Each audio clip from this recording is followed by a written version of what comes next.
So hello, I'm Barb Sattler. I am a professor at the University of San Francisco.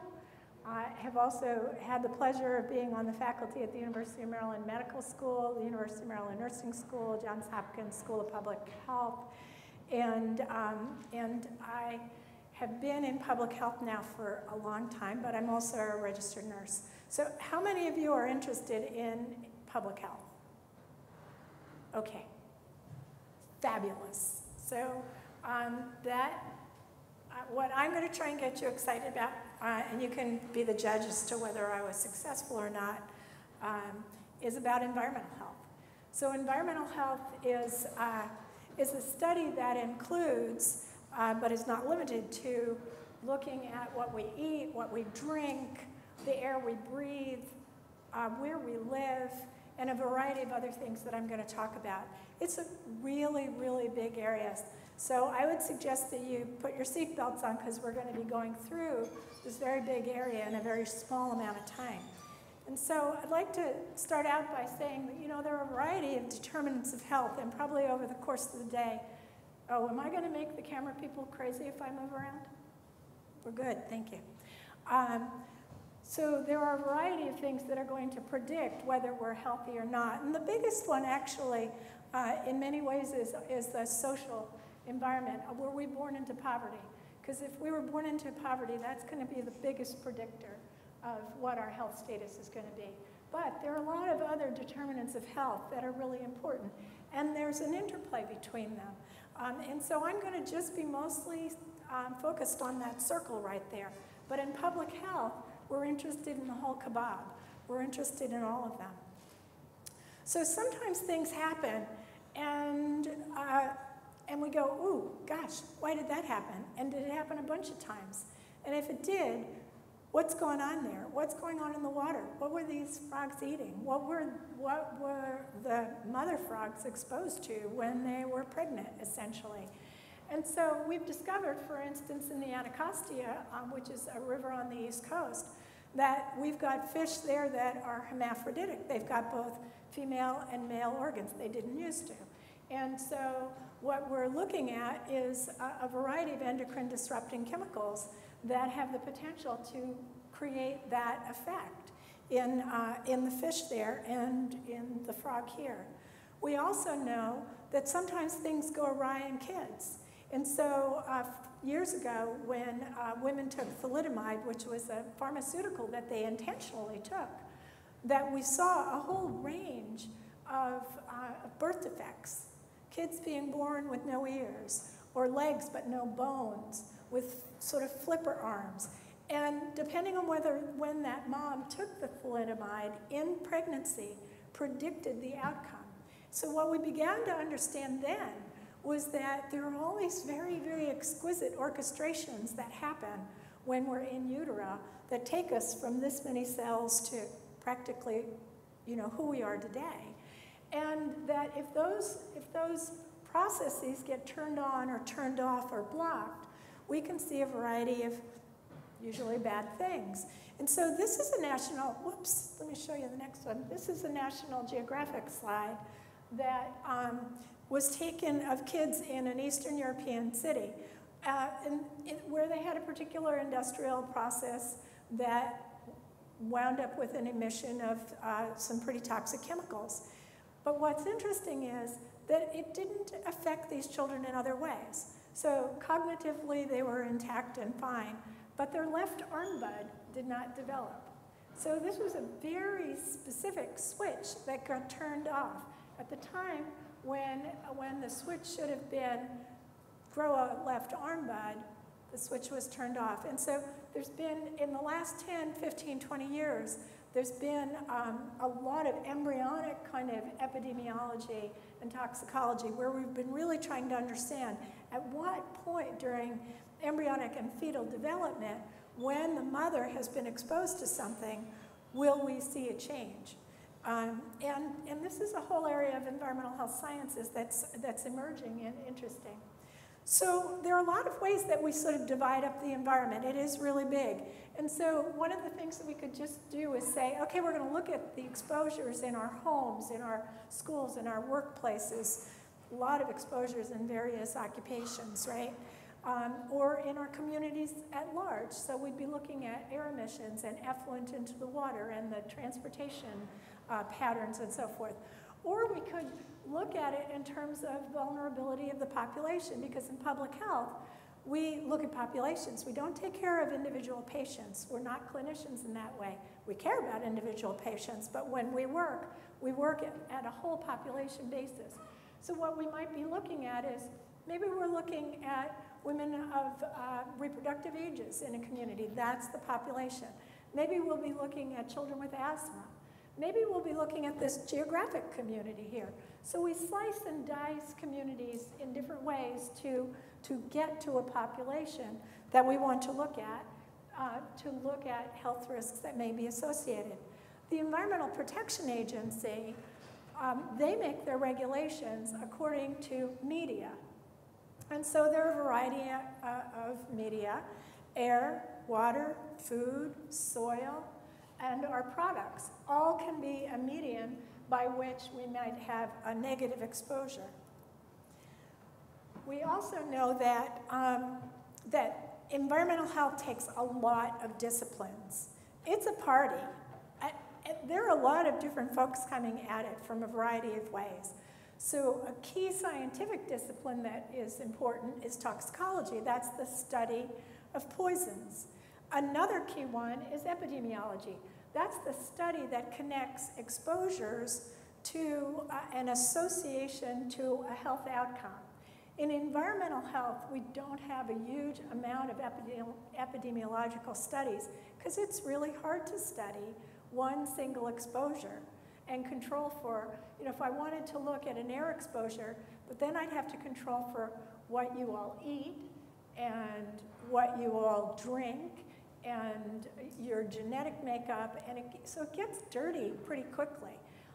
And so we rely much more on toxicology, whether or not this exposure in animal models is going to create a problem, and than we do on epi. Because we don't intentionally, for obvious reasons, make somebody exposed to a toxic substance in order to study those associations. So we have to wait for things like workplace exposures, or a place where those exposures are going to happen in some natural way. We also have a couple of specific professions. There's a registered industrial, or environmental health specialist rather. They used to call them sanitarians, but they changed that nomenclature 10 or 15 years ago. And you can enter the field with just a bachelor's degree and some good sciences and sit for the exam to be a registered environmental health specialist.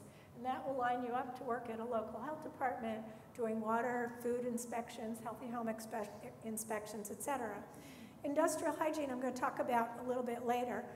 But then we also have, at the baccalaureate level of preparation, a variety of inspectors and technicians that we, in public health as a family, work together, because they may be the ones that are collecting the monitoring data.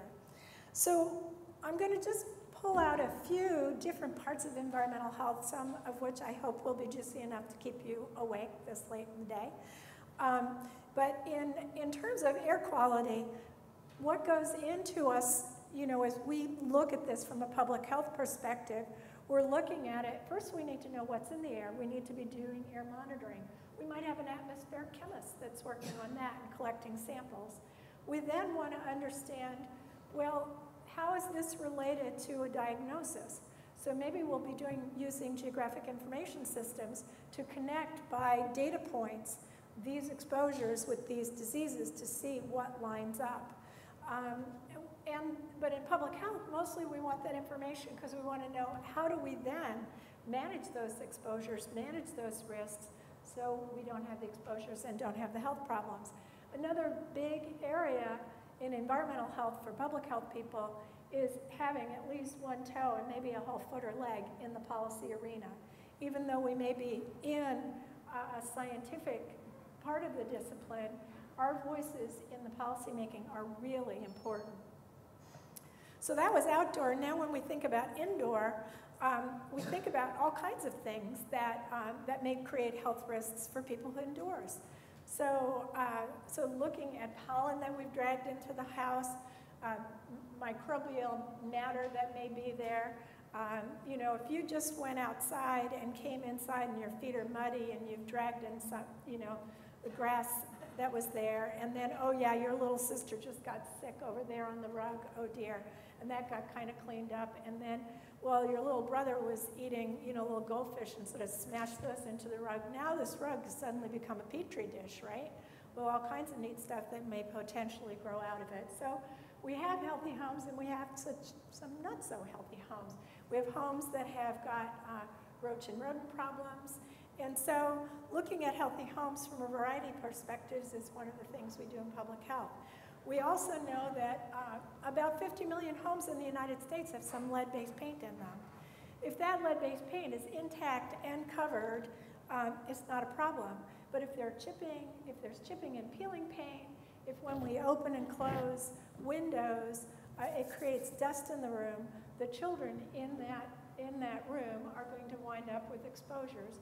And the problem with little kids, what do they do when you hand them something, like 2- and 3-year-olds? Right in the mouth. And that's perfectly acceptable exploration at that point in their developmental activities. But if the room has got a lot of lead dust in it, and they've got little peanut butter and jelly sticky fingers, and they're crawling around and touching the other horizontal surfaces, every time they put their hands in their mouth, they get a dust of lead. They get a dose of lead. So if it's going in faster than it's being excreted, it's being then accumulated in their bodies, which is why in homes with lead-based paint dust, we see lead-poisoned kids. And lead poisoning is a public health problem, and it's a preventable public health problem. It causes neurological damage to the brain, peripheral nerves, gut problems, kidney problems, a wide range of problems. If the lead winds up in the bone marrow, it creates problems with red blood cell creation, and you wind up with anemia. Anybody in this room, you don't have to raise your hand, but anybody in this room, if you want to share, suffer from asthma? So several folks, and maybe more. This is something that's been on the ascendancy over the last 20 years, particularly childhood asthma. It's now flattened out a little bit.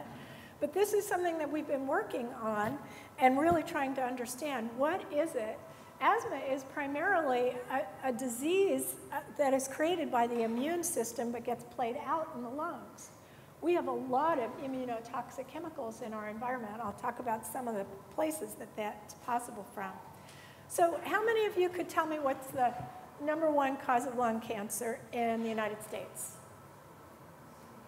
Cigarettes, right? Anybody not have that one right? Well, you don't need to raise your hand.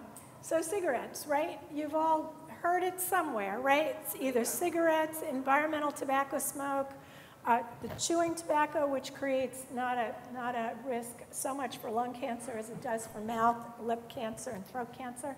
But then we've got these e-cigarettes, and I have to tell you that we do not have all the clues together on that one. We don't quite know exactly what the risks are. CDC has put out some sort of general warnings, but we don't really know. How about #2? What's the #2 reason that people get lung cancer in the United States? Are you a public health professional? Oh, well, you shouldn't be answering for the students.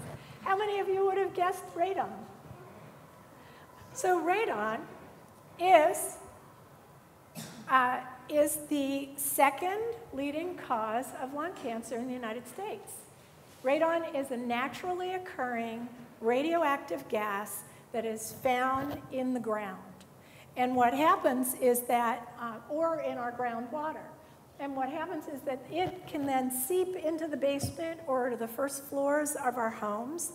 And if enough of it accumulates there at a dose that can cause health risks, then you've got a problem. And so radon isn't everywhere. Any of you from around Tuolumne County, anywhere that neck of the woods over there?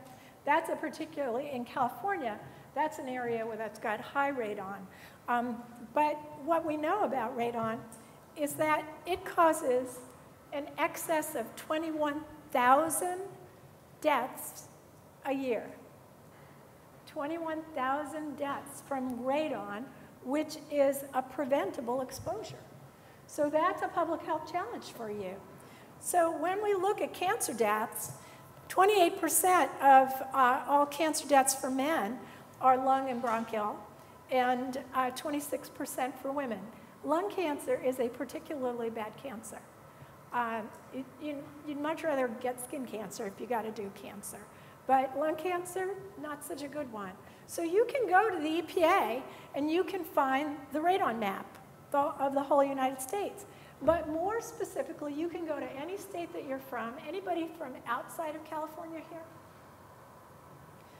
Okay, you can go to the California Health Tracking has got a map, a radon map. You can find out in your own community what the radon levels are. And if you're in a high level area, your home should have a radon test. You can go to Home Depot or Lowe's and get that test. So what we need to be doing as public health folks is letting folks know about this. Every year the EPA has a radon month, but the information is just not getting out there, I don't think, in a significant way. So we've got a public health challenge. And so what we need to be doing is community education, helping people know that they can test their homes. We don't have a requirement for home building owners or homeowners that rent their properties to do radon testing. It's an interesting policy that should be explored. But if the radon levels are high, then you do remediation. And every state has got a radon program. You can call them, get in touch with them. They will send you information in several languages. If you're a public health person in the community, you can access these materials. So drinking water, sort of the same as air. The first thing we need to know is what's in our drinking water. And interestingly, about half of the drinking water in the United States comes from groundwater, and about half from surface waters. So from rivers, streams, reservoirs, etc. Both of those places, groundwater and surface water, can be contaminated. And so it's really important for us to understand what's in our water. If your home is on a personal well, there's no requirement for you to test it after you put the well in. So it could be 20 years old. There's no requirement for you to test it or for the people in your community to test it. So there are a wide range of people that then get involved in water quality, and now also in California, water quantity. We've got folks in Kern County that now their wells have gone dry. Done with water. There's about a 90-day waiting period there for the drillers to come in and drill. What people don't seem to understand is groundwater doesn't go deeper and deeper. There's just this layer of groundwater here. And if it's exhausted in your area, no matter how high or low you drill, you can be out of water. So if we don't continue to have, and with climate change, we may not continue to have substantial rains in our future, we may see a lot more places just plain running out of water. We can't live too long without that. So we need to be monitoring it. We also need to, people who are doing the inspections need to be checking for biological exposures, radiological exposures, and we need to be paying attention to what kinds of diseases might be waterborne. The other thing in public health is we pay attention to recreational water. So where are people fishing? This becomes increasingly important if you're subsistence fishing, meaning a community that's dependent on fishing for their proteins, essentially. So you really want to know about whether the water is okay there. I worked with a nurse midwife who was a Mohawk Native American up in New York State, where her community there were subsistence fishing people. And she was a midwife who was delivering a lot of baby boys with a problem called hypospadias. And what that is on the shaft of the penis, you should have a hole at the end of the penis. That's where you pee from. But in hypospadias, the hole doesn't land there. It lands somewhere on the shaft. She was seeing a bunch of baby boys born with this. And she started to study and look at the water and look at the fish, and it wound up that there was a high level of PCBs, polychlorinated biphenyls, in their drinking water that came from a pulp mill upstream that was now in the water. And so she was able, through a really heroic campaign, to help this subsistence fishing community to fish less and begin to rely on other sources for proteins. But that's because the water was polluted, and it took, like, you know, a lot of different people to be involved in that to come to that decision. This is my buddy Charlotte Brody. Now, every year, the Centers for Disease Control studies our human bodies. They do this by sampling the US population. And we get a urine sample from the sample population and a blood sample. But before they started doing that, we had a small group that of people, and we drew blood rather, and got urine samples, and tested it for 214 chemicals that should never be in the human body. Solvents, pesticides, degreasers, plasticizers, chemicals that were chosen because they were known to be toxic. And that day, when Charlotte had her blood and urine analyzed, she had 87 of those chemicals in her body. That was just that one day in her life. When the CDC started doing this several years ago, doing these what's called biomonitoring components to the National Health and Nutrition Exam Study, they're now up to over 350 chemicals that we should never have in our body that they are finding in our bodies, all of our bodies. And some of the chemicals were actually banned in the 70s. So DDT is now in most of our bodies still, including your bodies, folks who were born way, way after the chemical was banned. And the reason for that is some of these chemicals and a lot of the more serious pesticides are persistent organic chemicals. They persist, they don't break down. And then there are other chemicals that are elements, like lead and mercury. It doesn't break down to something besides lead and mercury, right? So when you've got the heavy metals in your body, they don't break down to something else. But in this instance, of those 87 chemicals that were in Charlotte's body, you can see 52 of them were known carcinogens. Now, mind you, these were chemicals that were chosen because they had multiple toxicities. 16 of them are hormonally active. Our hormones really are these, you know, maestros of conduction of a lot of different activities within the processes in the bodies. So you can see that there were a lot of different ways that those chemicals are creating risks. So you might think, well, how the hell did they get into her body? Well, they could come in from air pollutants and diesel exhaust and so forth, but she also never was an industrial worker. So most of those chemicals that she's exposed to are from things like her shampoo and what she puts on the back of her cat's neck to keep fleas off it, and art supplies, and garden supplies, and other things that she uses in her home. And the reason for this is that these products require no pre-market testing. There is no requirement, and most Americans think, oh my goodness, if I go to Rite Aid or Home Depot or any store and I pull a cleaner or a deodorant or anything off the shelves, that the government must have somehow given it a seal of approval and that it must be okay. Well, guess what? There's no pre-market testing required. You can put a product out there and it can be a carcinogen, it can be a reproductive toxicant, and they are on the shelves of our grocery stores, in Rite Aid and any of the other major pharmacies and so forth.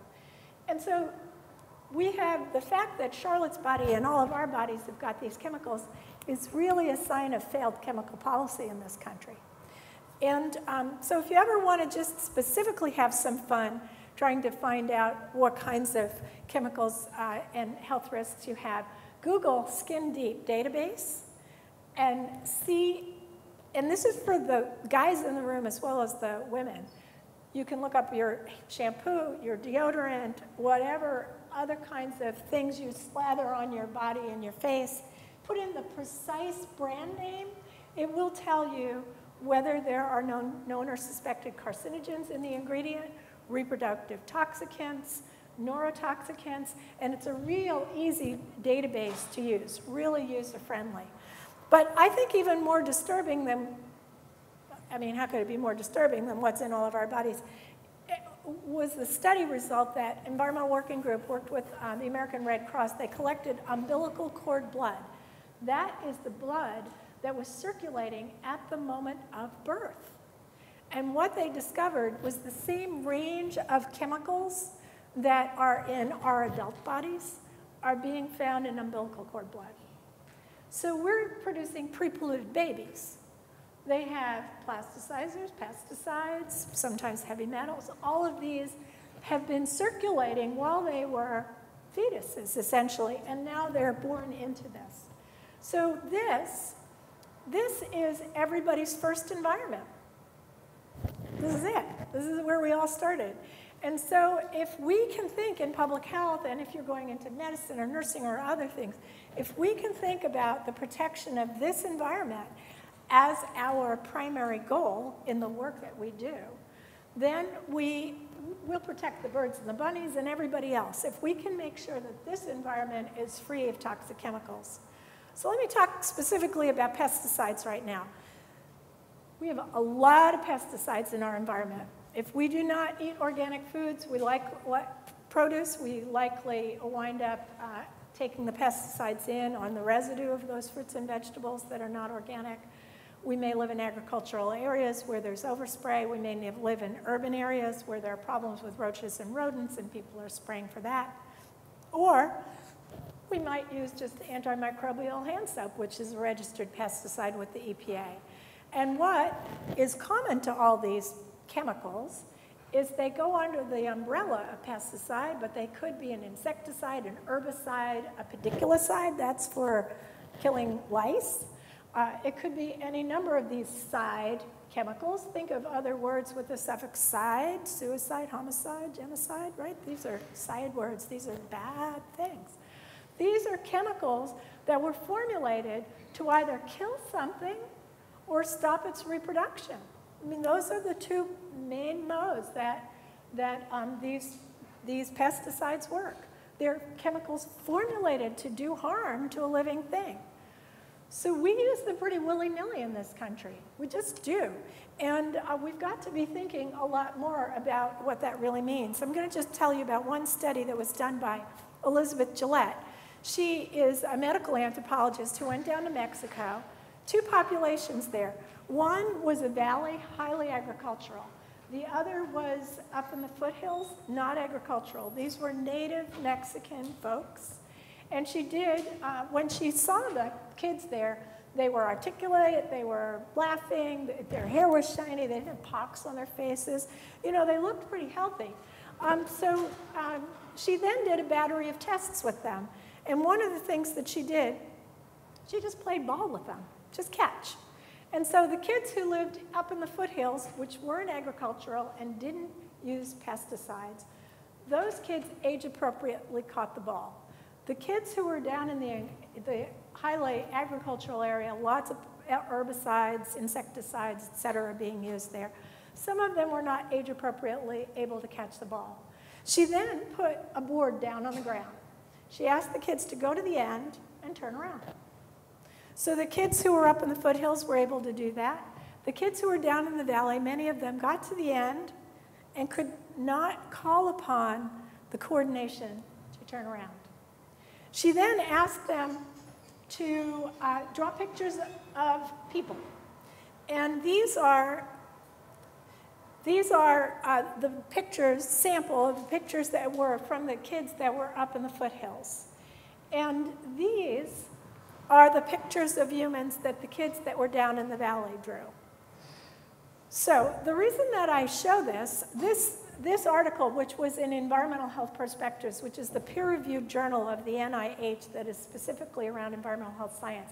If you ever want to read a really good journal in public health, Environmental Health Perspectives, fabulous journal, very readable. They've got the research articles in the back, but in the whole front, it reads much more like a popular magazine rather than a peer-reviewed journal. And there's always some really good stuff in there.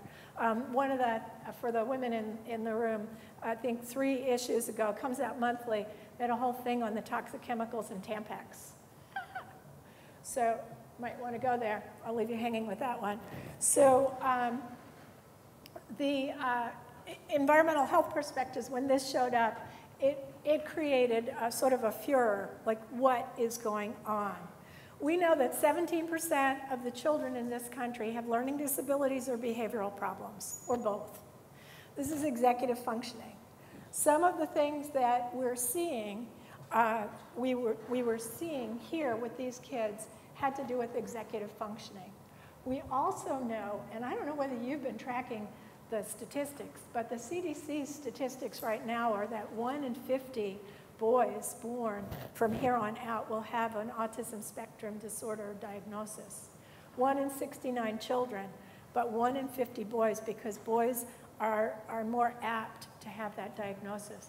That is huge to us as a society. That is huge to that child and that child's family. But to us economically, to have that many people who are going to grow up with deficits that are going to make it difficult for them to flourish is going to be a really big economic thing. I show you this just because I love it. I love that it's country fresh and it keeps on killing. And so the thing is that we just buy this stuff. We buy this stuff we think it must be okay. It must be okay for people and pets and everybody else to be around this stuff. It's not. It's a poison. And so we really need, there are ways to really work around with integrated pest management and other mechanisms for us to be addressing some of our pest issues. So food and food hygiene, foodborne diseases, this is a whole big area of public health. Every local health department is responsible for the food that we eat, for the restaurants we go to, the food trucks we might frequent, and then the USDA is responsible for sort of the production level of it.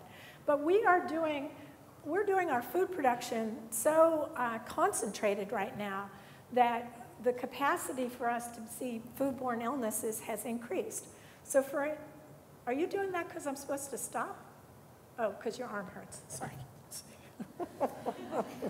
Keep on going there, that's okay. It's like having his own little personal Zumba class back there. So, sorry. So this is a whole really interesting area that includes laboratory work, epidemiological work, being on the front lines, inspecting food services, whole area that's interesting. We also have been making some really good inroads. Obesity, bad, and your generation is going to be the generation as you go into public health and medicine and nursing that is going to be really dealing with the tragedy that obesity is going to create in terms of chronic diseases. It is big, it's really big, and it's going to be both expensive and tragic, but we can do some prevention now, and we can do secondary prevention to try and decrease the problems. And so some of the things that we're doing, I had a USDA grant for a couple of years when I was in Baltimore to bring healthy foods to hospitals and to create healthy food policies, so preferences for organic, and bringing in local, sustainably grown, non-GMO, the whole litany of things that in California are very familiar to us. These are the kinds of things that we were bringing into the hospitals. You'd think, wouldn't you, that a hospital would be a place where good food would be served. I'm seeing no. Krispy Kremes, fast foods, machines with sugar-sweetened beverages. So bad, why? I mean, it's such cognitive dissonance. Here we are telling our patients what to eat, and it's this list, and you go to the cafeteria, and it's that list, and they don't match. So we're really working on that. And so food and nutrition, another big part of public health that's going to be emerging even more than it currently is. So the areas around permitting, around doing environmental inspections, a whole area that requires mostly good science bachelor's degrees. If you get an MPH, all the better, because that's going to move you up in the organization. But there are a lot of entry points into the environmental technical sort of fields where you don't need that. Another part of environmental health is waste management. So, on the good side, we're doing a lot more We're doing a lot more recycling and you know, in some places in California, even composting, which is unusual for the country. But we've still got a lot of industrial waste. We've got nuclear waste. And now, what is on our horizon right now and why we need to once again be paying attention to potentially infectious waste? What is out there that's pretty darn scary? Right? Exactly. Ebola. So the reason that we moved to red bag waste, and I was working at San Francisco General at the time in the early mid-'80s, was we didn't know what the transmission of AIDS was from. So any patient had ever, you know, that had anything that looked like immune dysfunction, we wound up putting anything in that room into a red bag and dispose of it as though it were infectious waste. Well, now we are faced with a much more, if you can imagine, much more horrific disease. And we're going to have to make plans. They're currently figuring out how to do this. What do you do with the body? I mean, what happened in Texas when the gentleman died recently was they didn't have a structure and process in place to go in and take the towels and the plates and the things that he used where he had bodily fluid interactions and get them out of there. It took 3 days. So we need to be really getting ready, not because we expect it, but we need to have a plan in place. I mean, not that we hope that we don't expect it. The other thing that I spend a lot of time on is energy production. So any of you heard of fracking? So hydraulic fracturing, it's a relatively new technique. Some people in the industry will say we've been doing it a long time. That's not true, not true. We've been drilling for a long time. This particular kind of drilling where we're going deep into the ground, putting in under very high pressure a whole host of toxic chemicals, sand, propellants, explosives, and fracturing shale and then extracting natural gas or in some instances, crude oil kind of stuff.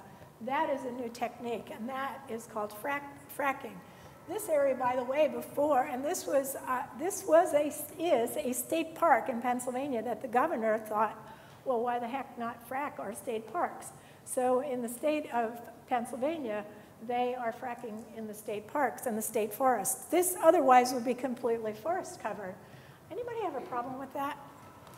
So in one of the peer-reviewed articles around fracking, and there's not a lot of articles, and I want to tell you, this is a huge threat to democracy.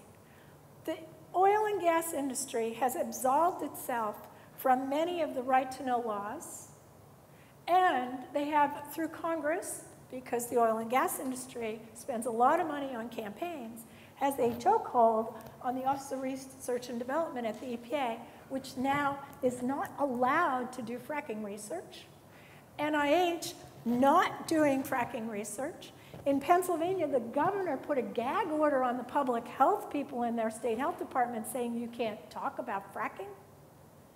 Well, that got attacked and eventually dealt with, but it took almost a year.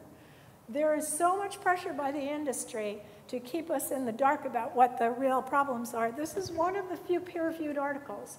And what they did was they found the number of frac chemicals that are used.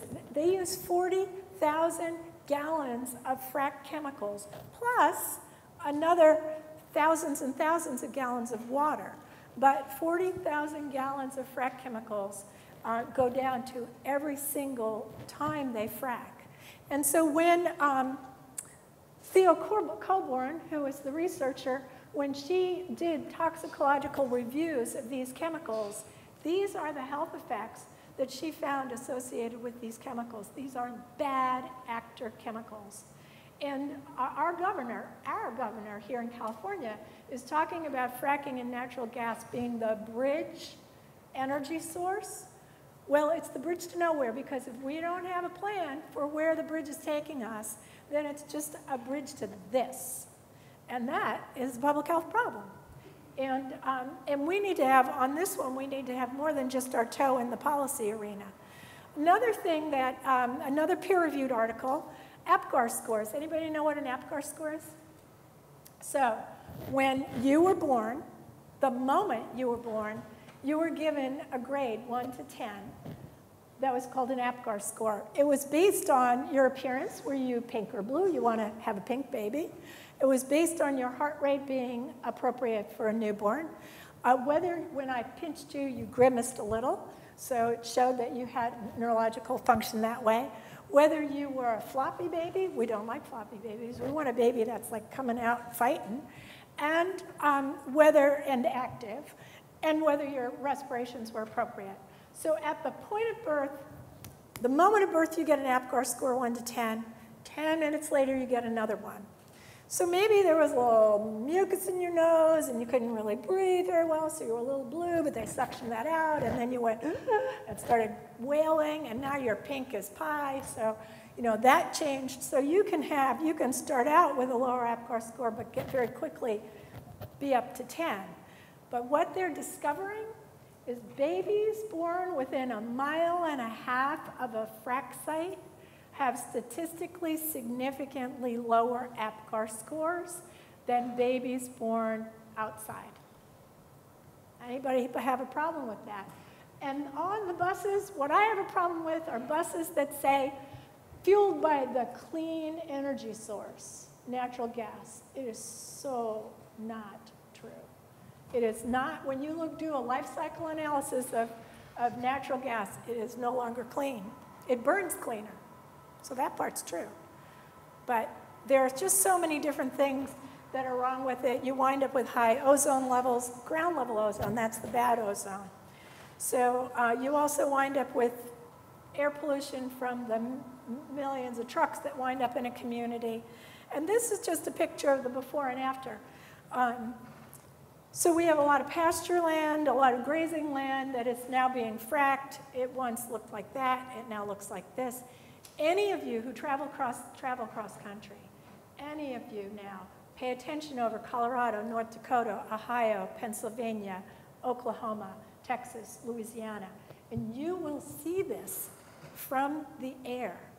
You will see scenes like that. I have on my iPhone, I know I wasn't supposed to be taking pictures from the plane, but I did. I've got on my iPhone, when I left San Antonio, Texas, the sites that look just like this. So quickly, if you're in a developing country, if you want to do international or global health, there are lots of ways that life is different. Just washing your hands is not always an easy task in the developing world. What we know just in India itself, there are 1.2 billion people. That's a lot of people. Half of them do not use toilets. So when you get to the developing world, what you have is a whole other level of public health infrastructure that is absent. A whole other level of environmental health that needs to be applied. And so we've got a bunch of things here that we need to address. It's just a whole other world there. So where people live, how they cook their food, how they deal with waste, the fact that there are no child labor laws, a myriad of things that happen there. We're also facing the cataclysm that is climate change. This is going to be your baby too, and I apologize for this one. This is where we're going to see parts of the world underwater, just literally washed away. In San Francisco, the Planning Commission actually has a plan based on several blocks that are out by the ocean being gone. They've got that contingency. They're just assuming with sea rise, we're going to lose that. But in Bangladesh, they're going to practically lose the whole country. So we're seeing increased numbers of fires, intensity of fires, amount of fire, the acreage that is taken over. We're seeing more extreme weather conditions. All of these are contributing to potential public health problems that we need to be ready for. The other thing is occupational health is a part of environmental health. There's something called an industrial hygienist. This is a really interesting field that comes through public health schools. They study specifically exposures in the workplace, how to address them and do risk management. nail salons, workers who are working in agricultural places. A couple of other areas, emergency response. We know that we've seen a variety of accidents, spills, leaks, explosions. We've seen disasters of every sort, man-made as well as made by nature. And so this disaster preparedness is part of public health. It's planning. We try and mitigate and reduce the risk, but we also have to be ready. We have to be ready for Ebola. We have to be ready for an earthquake. And that's part of public health. So when you think about life's sort of essentials and you're planning for a public health disaster, you've got 3 minutes to make sure somebody's got enough air. You've got 3 hours to make sure that they've got shelter if it's cold. You've got 3 days to get them fresh water. And this becomes a real problem when your water infrastructure is down. And you've got 30 days to make sure you get adequate food there. If you look what's going on right now in war zones, very often they wind up missing these essentials pretty quickly. So if you're doing global relief work or anything of that sort, you'll be doing real basic stuff there. And we know that we have lots of disasters. They've just been in the news just even this past year or two. And so I went through a lot of stuff really, really, really fast. Environmental health is this big and even bigger interesting.